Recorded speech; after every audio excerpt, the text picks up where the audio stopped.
So here is how I wrap the handles of my handbags. I have this very inexpensive twilly from Amazon. The links will be in the comments. Basically, you fold it in half, start at the top of the handle, and then go clockwise down the side of each. The trick to this is keep the scarf as flat to the handle as possible. It's a little like braiding hair. And when you get to the end, you want to make sure you go through the D-ring once and then take the end and feed it through the last loop of the fabric. Let me show you here. Through the D-ring and then wrap it one more time.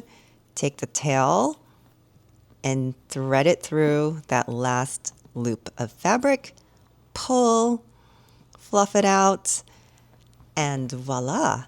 It keeps the handle clean, helps your patina to even nicely, and it's a cute color pop. Let me know what you think.